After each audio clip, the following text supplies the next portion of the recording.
Hello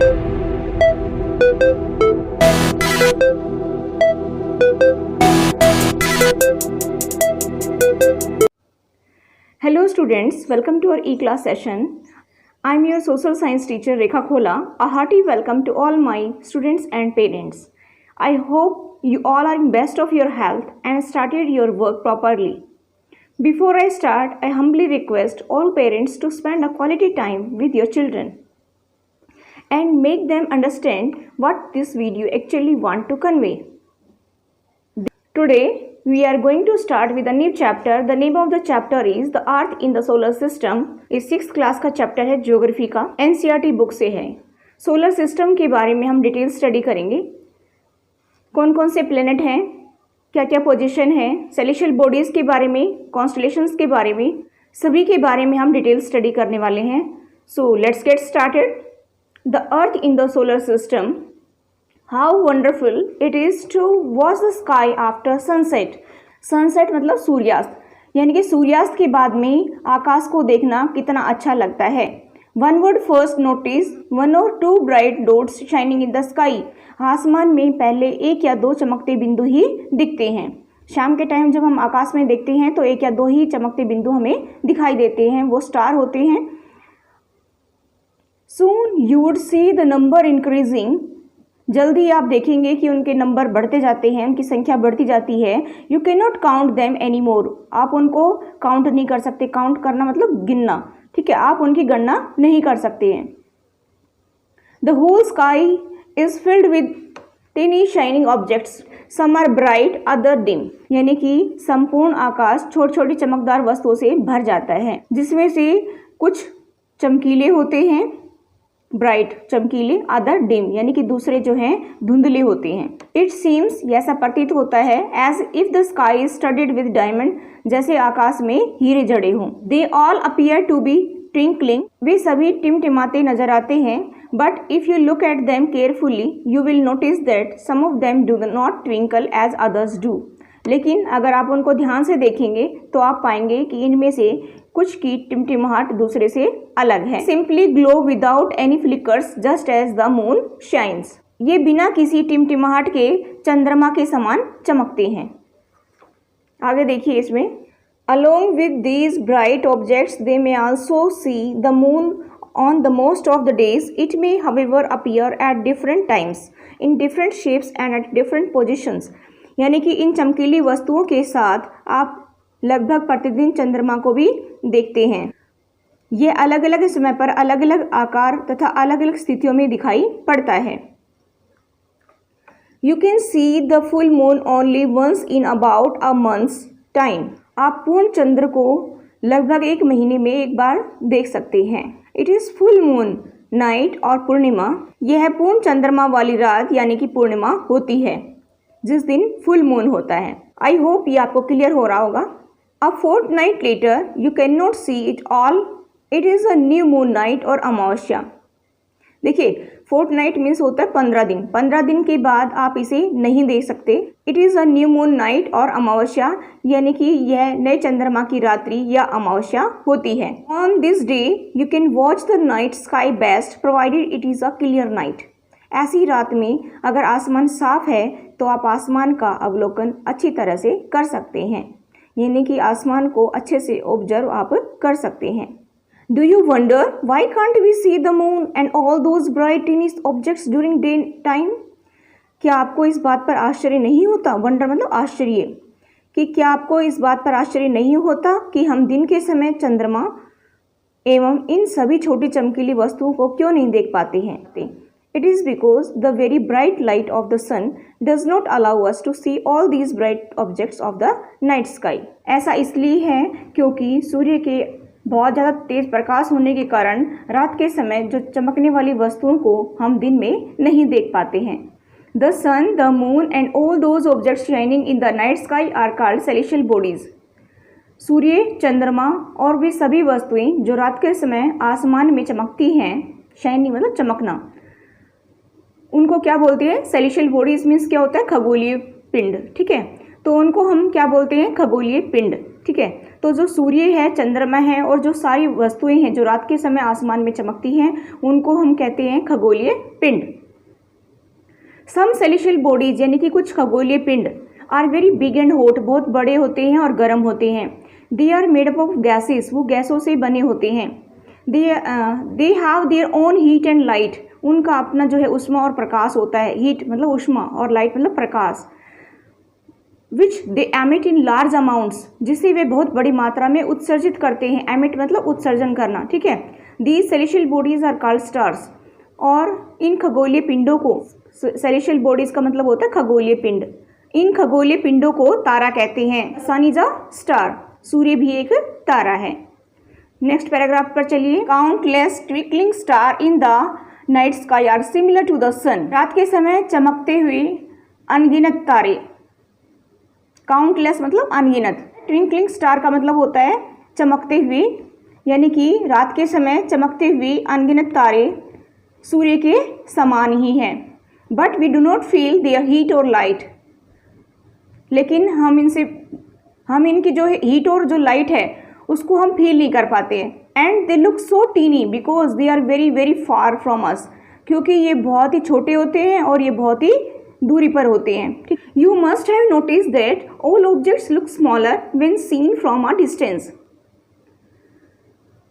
how small an aeroplane looks when it is flying at a great height, यानी कि आपने ये ध्यान दिया होगा कि कुछ दूरी से देखने पर सभी वस्तुएं जो है छोटी दिखाई पड़ती हैं, ठीक है। क्योंकि देखिए एरोप्लेन है वो भी बहुत ज़्यादा ऊंचाई पर होता है, तो वो कैसे दिखाई देता है, हमें छोटा दिखाई देता है।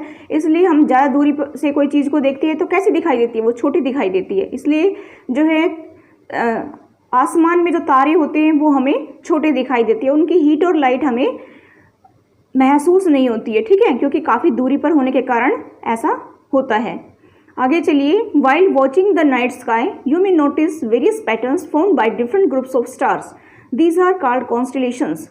देखिए रात्रि में जब हम आसमान की तरफ देखते हैं तो तारों के विभिन्न समूह जो दिखाई देते हैं और उन्होंने अपनी जो विभिन्न प्रकार की आकृति बनाई हुई होती है वो भी हम देख पाते हैं, ठीक है।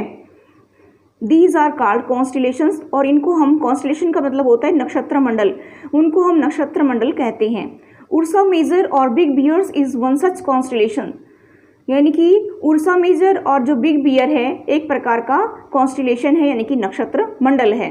One of the most easily recognisable constellations is a small bear और सप्तऋषि, सप्त 7 ऋषि सेजिस। बहुत ही आसानी से पहचान में आने वाला जो नक्षत्र मंडल है सप्त ऋषि है, और सप्त मीन्स 7 होता है और ऋषि मीन्स संत होता है, सेजिस मीन्स संत होता है, ठीक। It is a group of 7 stars, यह 7 तारों का समूह है। That forms a part of the large Ursa Major constellations, जो कि कॉन्स्टेलेशन का मतलब होता है नक्षत्र मंडल, जो कि नक्षत्र मंडल उर्सा मेजर का भाग है। Ask someone elder in your family or neighborhood to show you more stars, planets and constellations in the sky.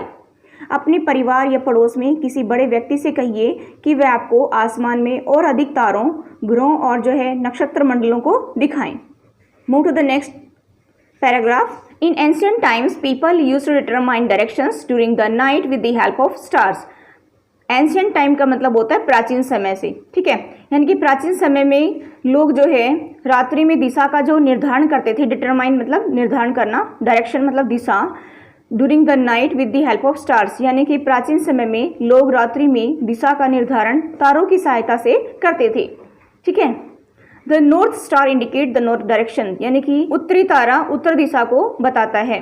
It is also called the pole star, इसे ध्रुव तारा भी कहा जाता है।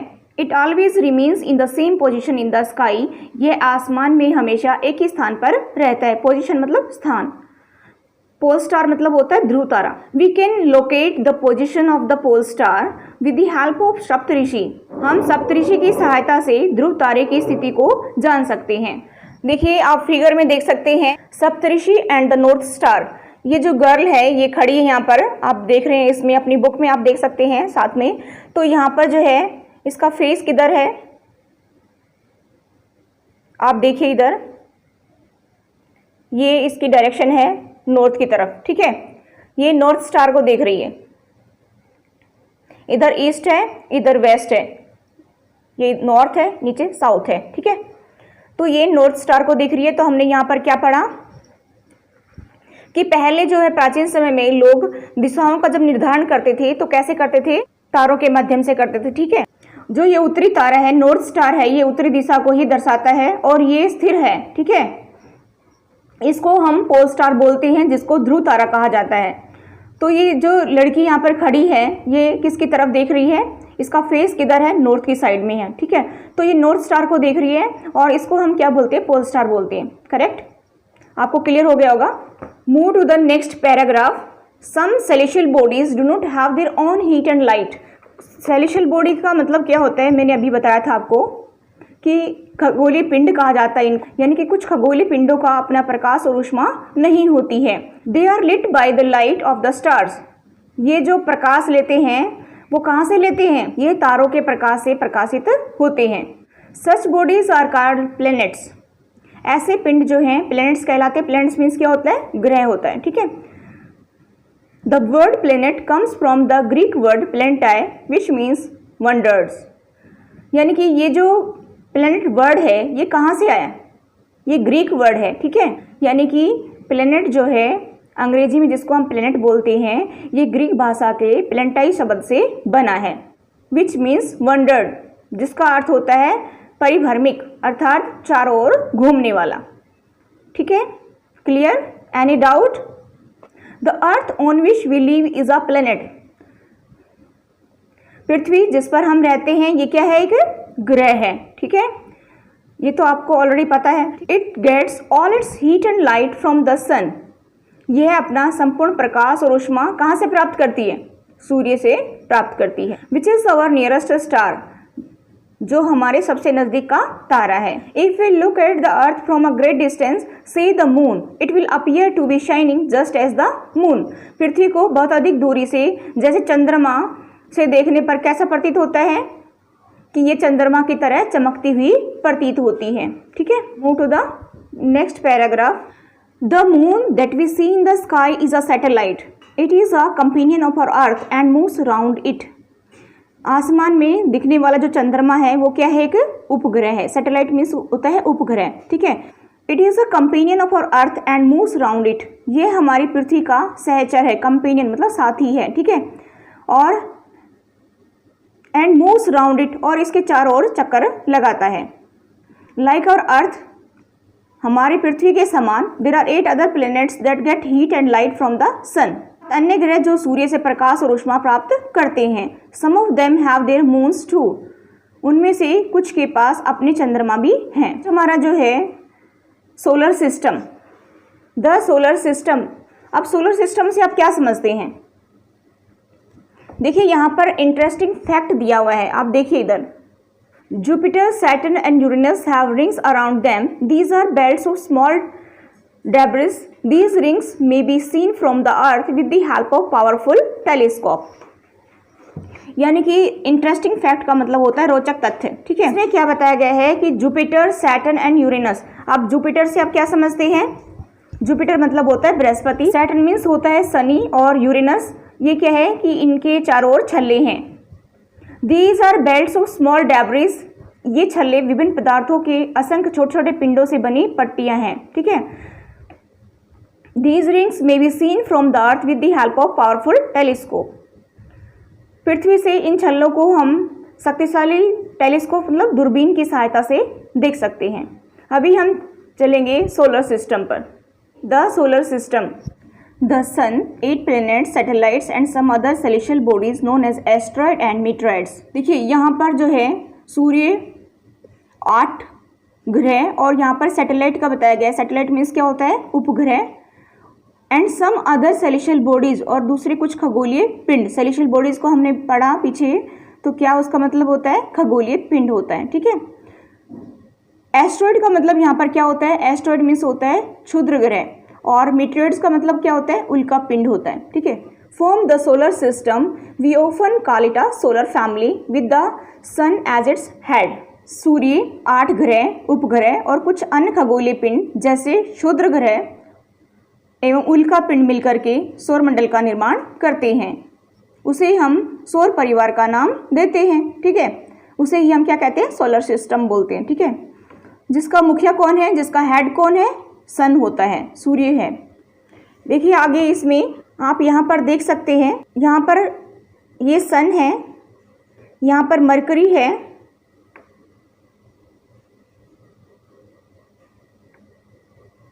देखिए यहाँ पर ये मरकरी है, वीनस है, अर्थ है, मार्स है। ठीक है, जुपिटर है, सैटर्न और यूरेनस, यहाँ पे नेपच्यून लास्ट में दे रखा है। ठीक है, तो ये आप देख सकते हैं एक सोलर फैमिली को। ठीक है, एक सौर परिवार को आप यहाँ पर देख सकते हैं। Move to the next paragraph. सबसे पहले हम यहाँ पर देखेंगे डू यू नो, क्या आप जानते हैं। लेफ्ट कॉर्नर में चलिए डू यू नो दे रखा है, इसमें डू यू नो में हम देखेंगे Sol in Roman mythology is the sun god, solar means related to the sun, the family of the sun is therefore called the solar system, write down as many words using the word solar on your own as you can. यानी कि क्या आप जानते हैं, इसमें दिया हुआ है कि Sol in Roman mythology is the sun god, पौराणिक रोमन कहानियों में सोल जो है सूर्य देवता को कहा जाता है। Solar means related to the sun, ये सौर शब्द का अर्थ है कि सूर्य से संबंधित। ठीक है, इसलिए सूर्य के परिवार को सौरमंडल कहा गया, यानी कि सोलर सिस्टम कहा जाता है। सौर शब्द का जो उपयोग करते हुए और अधिक शब्दों को आपको लिखना है, ये आपका होमवर्क है। नेक्स्ट पैराग्राफ है द सन। अभी हम सूर्य के बारे में पढ़ेंगे। The sun is in the center of the solar system. It is huge and made up of extremely hot gases. It provides the pulling force that binds the solar system. तो सूर्य है, सौरमंडल के केंद्र में स्थित है, सेंटर में स्थित है। It is huge and made up of extremely hot gases. ये huge मतलब होता है बड़ा, यह बहुत बड़ा है, और and made up of extremely hot gases, और ये अत्यधिक गर्म गैसों से बना है। It provides the pulling forces that binds the solar system. It provides the pulling force, pulling force का मतलब होता है खिंचाव बल। ठीक है, जो इसको किससे बांधे रखता है, सौरमंडल से बांधे रखता है। The sun is the ultimate source of heat and light for the solar system. सूर्य सौरमंडल के लिए प्रकाश और ऊष्मा का एकमात्र स्रोत है। ठीक है, but that tremendous heat is not felt so much by us because despite being our nearest star it is far away from us. लेकिन हम इसकी बहुत ज़्यादा तेज ऊष्मा को महसूस नहीं करते हैं, क्योंकि सबसे नज़दीक का तारा होने के बावजूद यह हमसे बहुत ज़्यादा दूर है। The sun is about 150 million kilometres away from the earth. सूर्य पृथ्वी से लगभग 15 करोड़ किलोमीटर दूर है। ठीक है, आई होप ये आपको क्लियर हो गया होगा। पहले हम देखेंगे वर्ड ओरिजिन, यानी कि शब्द की उत्पत्ति। Many words used in language may have been taken from some other languages. Geography, for example, is an English word. It has its origin in Greek, which related to the description of the earth. It is made up of two Greek words, G meaning earth and graphia meaning writing. Find out more about the earth. देखिए इसमें क्या बताया गया है कि ऐसे बहुत से शब्द हैं जिसका उपयोग हम एक भाषा में करते हैं। अक्सर वे दूसरी भाषाओं से लिए गए शब्द होते हैं। उदाहरण के लिए जब हम देखें फॉर एग्जाम्पल के लिए कि ज्योग्राफी एक अंग्रेजी शब्द है और एक ग्रीक भाषा से लिया गया है, जिसका अर्थ है पृथ्वी का विवरण। यह दो ग्रीक शब्दों से मिलकर बना है, जिसमें जी शब्द का अर्थ है पृथ्वी और ग्राफिया का अर्थ है लिखना। अभी हम इसके बारे में और डिटेल जानें तो देखिए यहाँ पर जियो दे रखा है। जी यहाँ पर शॉर्ट में हमने पढ़ा जियो, और फिर लोजी, मैट्री और ऑइड। ठीक है, इनसे 3 वर्ड बने हैं। तो जियोलॉजी बनाएं तो स्टडी ऑफ द अर्थ होता है, जियोलॉजी का मतलब। जियोमेट्री बनाएं तो मेजरमेंट ऑफ द अर्थ होता है, और जियोड रिजेंबलिंग द शेप और फॉर्म ऑफ द अर्थ। ठीक है, यानी कि फर्स्ट में geology study of the earth, पृथ्वी का अध्ययन। दूसरा है geometry measurement of the earth, पृथ्वी का मापन। और जियोड का मतलब होता है कि पृथ्वी के आकार के अनुरूप। ठीक है, क्लियर। चलिए आगे देखते हैं। इसी के नीचे डू यू नो दे रखा है एक और। देखिए, humans have always been fascinated gazing at the night sky. Those who study the celestial bodies and their movements are called astronomer. Aryabhatta was a famous astronomer of ancient India. Today, astronomers all over the world are busy exploring the universe. इसमें क्या बताया गया है, देखिए, रात में आसमान को देख करके मनुष्य हमेशा से मोहित हुआ है। खगोलीय पिंडों और उनकी गति के संबंध में अध्ययन करने वालों को खगोल शास्त्री कहते हैं। ठीक है, एस्ट्रोनोमर का मतलब होता है खगोल शास्त्री। ठीक है, उनको हम खगोल शास्त्री बोलते हैं। अब यहाँ पर आर्यभट्ट की बात हुई है, तो Aryabhata was a famous astronomer of ancient India. Aryabhata प्राचीन भारत के प्रसिद्ध खगोल शास्त्री थे। टुडे, आज astronomers all over the world are busy exploring the universe, यानी कि आज विश्व के सभी भागों में खगोलविद ब्रह्मांड के रहस्यों को खोजने में लगे हैं। ठीक है, ये आपको क्लियर हो गया होगा। अभी आप देखिए आगे प्लैनेट्स के बारे में पढ़ेंगे। प्लैनेट्स क्या हैं? There are 8 planets in our solar system in order of their distance from the sun. They are Mercury, Venus, Earth, Mars, Jupiter, Saturn and Neptune. हमारे सौरमंडल में 8 ग्रह हैं। सूर्य से दूरी के अनुसार वे हैं Mercury means Budh, Venus means Shukra, Earth means Prithvi, Mars means Mangal, Jupiter means Brihaspati, Saturn means Shani, Uranus means Arun and Neptune means Varun. An easy way to rememberize the name of the planets in order of the distance from the sun is, अगर आपको easily अगर नाम याद रखना है उनकी दूरी के अकॉर्डिंग, तो आपको सबसे इजी एक सेंटेंस याद रखना है, my very efficient mother just serve us nuts. ठीक है, तो एम से क्या बना मरकरी, वी से क्या बना वीनस, एफिशिएंट से बना है अर्थ, मदर का एम से मार्स, जे से जुपिटर, सर्व से एस से सैटर्न, यू से यूरेनस एंड नेपच्यून एन से। ठीक है, चलिए move to the next paragraph. All the 8 planets of the solar system move around the sun in fixed path. These paths are elongated. देखिए, सौरमंडल के सभी 8 ग्रह एक निश्चित पथ पर सूर्य का चक्कर लगाते हैं। फिक्स्ड पाथ मतलब निश्चित पथ। These paths are elongated. ये रास्ते दीर्घवृत्ताकार में फैले हुए हैं।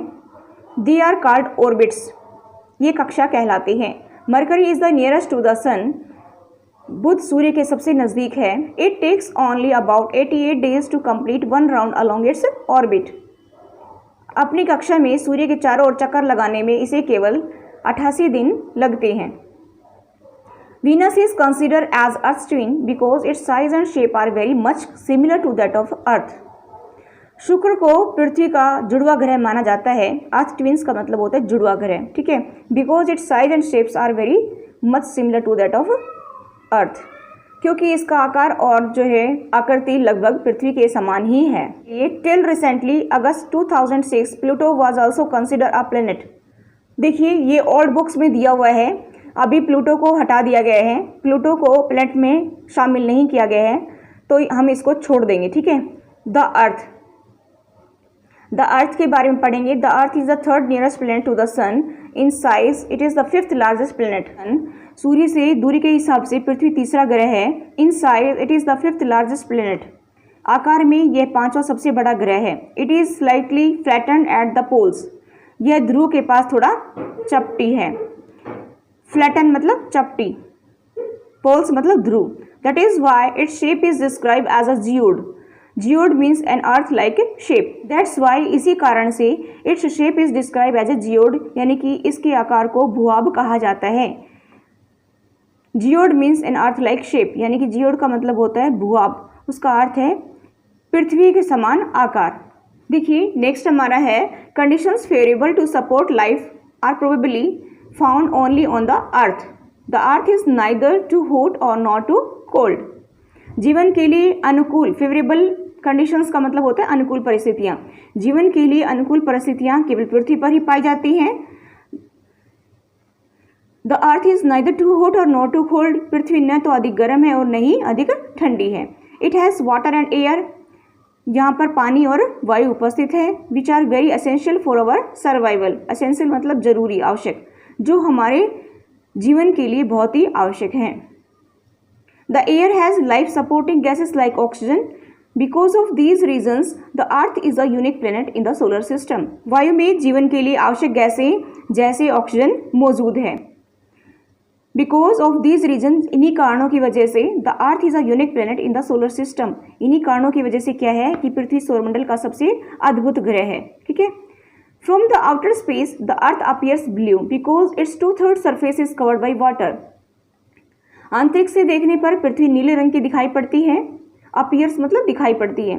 Because it's 2/3 surface is covered by water, क्योंकि जो है इसकी 2/3 सतह पानी से ढकी हुई है। कवर्ड मतलब ढका हुआ, सरफेस मतलब धरातल। It is therefore called a blue planet, इसलिए इसे नीला प्लेनेट यानी कि नीला ग्रह कहा जाता है। क्यों कहा जाता है? क्योंकि पानी की वजह से। यहाँ पर कितना पानी है? 2/3 surface is covered by water, यानी कि 2/3 जो है सतह पानी से ढकी हुई है। ठीक है। राइट हैंड की तरफ आप देखिए, डू यू नो दे रखा है। तो light travels at the speed of about 3 lakh kilometre पर second, yet even with this speed the light of the sun takes about 8 minutes to reach the earth। प्रकाश की गति लगभग 3 लाख किलोमीटर प्रति सेकंड है। इस गति के बावजूद क्या होता है कि सूर्य के प्रकाश को पृथ्वी तक पहुंचने में कितना टाइम लगता है? 8 मिनट्स का टाइम लगता है। आगे देखिए, एक और नीचे इंटरेस्टिंग फैक्ट दे रखा है, इसको हम पढ़ते हैं। Neil Armstrong was the first man to step on the surface of the moon on 21st July 1969। Find out whether any Indians has landed on the moon। देखिए, आज हम इसमें साथ में आपको होमवर्क भी देते चल रहे हैं, आपको वो होमवर्क भी करना है। ठीक है। तो यानी कि यहाँ पे क्या बताया है कि नील आर्मस्ट्रॉन्ग जो है पहले व्यक्ति थे जिन्होंने 21 जुलाई 1969 को क्या किया था कि सबसे पहले चंद्रमा की सतह पर कदम रखा था, यानी कि सबसे पहले वो चंद्रमा पर पहुंचे थे। ठीक। और आपको ये पता करना है कि कोई भारतीय चंद्रमा पर गया है, ये आपको होमवर्क है। ठीक है। नीचे दिया हुआ है, a satellite is a celestial body that moves around the planet in the same way as the planet moves around the sun. उपग्रह एक खगोलीय पिंड है। सैटेलाइट मीन्स उपग्रह होता है, सेलेशियल बॉडी मतलब खगोलीय पिंड होता है जो ग्रहों के, देखिए, that moves around the planets in the same way as the planets move around the sun. यानी कि उपग्रह खगोलीय पिंड है जो ग्रहों के चारों ओर उसी प्रकार चक्कर लगाता है जिस प्रकार से ग्रह सूर्य के चारों ओर चक्कर लगाते हैं। अ ह्यूमन मेड सैटेलाइट यानी कि मानव निर्मित उपग्रह इज एन आर्टिफिशियल बॉडी, एक कृत्रिम पिंड है। It is designed by scientist to gather information about the universe और for communication. It is carried by a rocket and placed in the orbit around the earth. Some of the Indian satellites in space are INSAT, IRS, EDUSAT et cetera. यानी कि मानव निर्मित उपग्रह एक कृत्रिम पिंड है और ये साइंटिस्ट के द्वारा बनाया गया है। साइंटिस्ट को बोलते हैं वैज्ञानिक। ठीक है। जिसका उपयोग ब्रह्मांड के बारे में जानकारी प्राप्त करने के लिए और पृथ्वी पर संचार माध्यम के लिए किया जाता है। इसे रॉकेट के द्वारा अंतरिक्ष में भेजा जाता है और पृथ्वी की कक्षा में स्थापित कर दिया जाता है। Some of the Indian satellites in space are INSAT, यानी कि अंतरिक्ष में उपस्थित कुछ भारतीय उपग्रह इनसेट, IRS, एजुसेट इत्यादि भी हैं। चलिए अभी हम मून पर चलते हैं। मून पर हम जाएंगे नहीं, मून को स्टडी करेंगे। ठीक है। The moon, our earth has only one satellite that is the moon. Its diameter is only 1/4 that of the earth. यानी कि हमारी पृथ्वी के पास केवल एक उपग्रह है, चंद्रमा। It's diameter is only 1/4 that of the अर्थ। इसका जो व्यास है, डायमीटर मतलब व्यास, इसका जो व्यास है वो 1/4 है। इट अपीयर्स सो बिग, यह इतना बड़ा प्रतीत होता है कि because it is nearer to our planets that other celestial bodies. ये बहुत बड़ा प्रतीत होता है क्योंकि ये हमारे ग्रह से अन्य खगोलीय पिंडों की बजाय नजदीक है। It is about 3,84,400 kilometres away from us. ये हमसे लगभग 3,84,400 किलोमीटर दूर है। Now you can compare the distance of the earth from the sun and that from the moon. अब आप पृथ्वी से सूर्य और चंद्रमा की दूरियों की तुलना कर सकते हैं। The moon moves around the earth in about 27 days. चंद्रमा पृथ्वी का एक चक्कर लगभग 27 दिन में पूरा करता है। It takes exactly the same time to complete one spin. और इतने ही समय में यह अपने अक्ष पर भी एक चक्कर पूरा करता है। As a result only one side of the moon is visible to us on the earth. As a result, इसका परिणाम क्या है कि पृथ्वी से हमें चंद्रमा का केवल एक ही भाग दिखाई पड़ता है। The moon does not have conditions favourable for life. चंद्रमा की परिस्थिति जो है, कंडीशन फेवरेबल मतलब फेवरेबल कंडीशंस वहाँ पर चंद्रमा पर नहीं है। यानी कहने का मतलब है कि चंद्रमा की परिस्थिति जीवन के लिए अनुकूल नहीं है। ठीक है। It has neither water NOR air, वहाँ पर ना ही पानी है ना ही हवा है। इट हैज़ माउंटेन, वहाँ पर क्या है, पर्वत हैं। 10 plains and depressions on its surface, these cast shadow on the moon surface. Look at the full moon and observe these shadows. वो तो आप फुल मून के टाइम में देखेंगे। ठीक है। देखिए यहाँ पे क्या बताया गया है कि चंद्रमा की सतह पर जो है पर्वत है, मैदान है और गड्ढे हैं। ठीक है, पिट्स जिसको बोलते हैं। चंद्रमा की सतह पर ये छाया बनाते हैं। पूर्णिमा के दिन क्या होता है, फुल मून जब होती है पूर्णिमा के दिन चंद्रमा पर इनकी छाया को देखा जा सकता है। ठीक है। एस्ट्रॉयड, एस्ट्रॉयड मीन्स होता है क्षुद्र ग्रह, ये आप देख सकते हैं, ये आप इधर क्षुद्र ग्रह देख सकते हैं। ठीक है, ये क्षुद्र ग्रह है। आई होप यहाँ तक आपको क्लियर हो गया होगा। अभी हम एस्ट्रॉयड के बारे में स्टडी करेंगे। Apart from the stars, planets and satellites, there are numerous tiny bodies which also move around the sun. तारों, ग्रहों और जो है उपग्रहों के अलावा असंख्य छोटे छोटे पिंड भी सूर्य के चारों ओर क्या करते हैं, चक्कर लगाते हैं। These bodies are called asteroids, और इन पिंडों को क्षुद्र ग्रह कहते हैं। They are found between the orbits of Mars and Jupiter. ये मंगल और बृहस्पति की कक्षाओं के बीच पाए जाते हैं। Scientist are of the views that asteroids are part of a planet which exploded many years back. देखिए, वैज्ञानिकों के अनुसार क्षुद्र ग्रह जो हैं ग्रह के ही भाग होते हैं जो कि बहुत सालों पहले विस्फोट के बाद में ग्रहों से टूट करके अलग हो गए। ठीक है, आई होप आपको क्लियर हुआ होगा। नेक्स्ट हमारा है मीटरॉइड्स। मीटरॉइड्स को बोलते हैं उल्कापिंड। ठीक है। The small pieces of rocks which moves around the sun are called meteoroids. सूर्य के चारों ओर चक्कर लगाने वाले पत्थरों के छोटे छोटे टुकड़ों को उल्कापिंड कहते हैं। Sometimes these meteoroids come near the earth and tend to drop upon it. कभी कभी क्या होता है कि ये उल्कापिंड जो है पृथ्वी के इतने नज़दीक आ जाते हैं कि इनकी जो प्रवृत्ति है पृथ्वी पर गिरने की होती है। During this process, due to friction with the air, they get heated up and burn. इस प्रक्रिया के दौरान वायु के साथ घर्षण होने के कारण ये गर्म होकर के जल जाते हैं। ठीक है। It causes a flash of light, और इनसे जो है चमकदार जो प्रकाश उत्पन्न होता है। सम टाइम, कभी कभी, a meteor without being completely burn, कभी कभी तो ये अध जले ही यानी कि बिना पूरे जले ही पृथ्वी पर गिर जाते, falls on the earth and creates a hollow. यानी कि कभी कभी तो क्या होता है, ये देखा जाता है कि ये बिना जले ही पृथ्वी पर जब गिर जाते हैं तो जिससे धरातल पर ये गड्ढा बना देते हैं। ठीक। Do you see a whitish broad band like a white glowing paths across the sky on a clear starry night.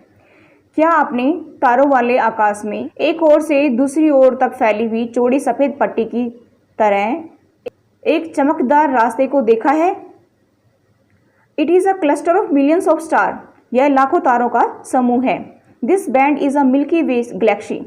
यह पट्टी क्या है? आकाश गंगा है, जिसको मिल्की वे बोलते हैं। ठीक है।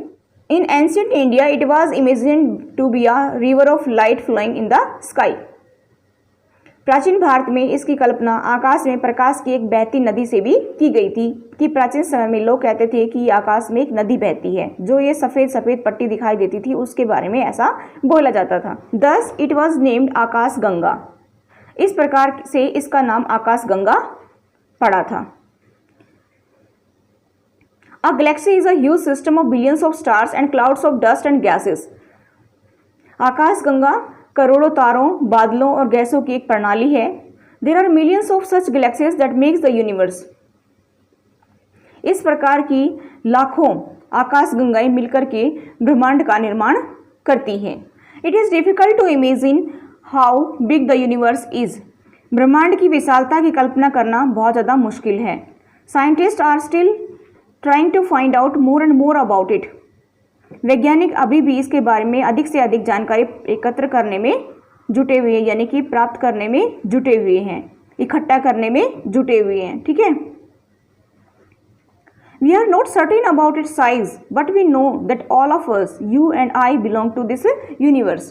ये आकार के संबंध में हमें कोई जानकारी नहीं है, लेकिन फिर भी हम जानते हैं कि हम सभी इसी ब्रह्मांड का हिस्सा हैं। आई होप ये लेसन आपको क्लियर हुआ होगा, आपको अच्छी तरह से समझ में आ गया होगा। अगर कोई दिक्कत है तो आप अगेन इसको वीडियो को देख सकते हैं, ठीक है, आपको क्लियर हो जाएगा। कोई डाउट है तो आप मुझे बता सकते हैं, आप मुझे व्हाट्सएप करके भी पूछ सकते हैं, ठीक है। तो ये आज का हमारा लेसन था, फर्स्ट चैप्टर 6th क्लास का ज्योग्राफी का। That's all for today. Thank you, have a nice day.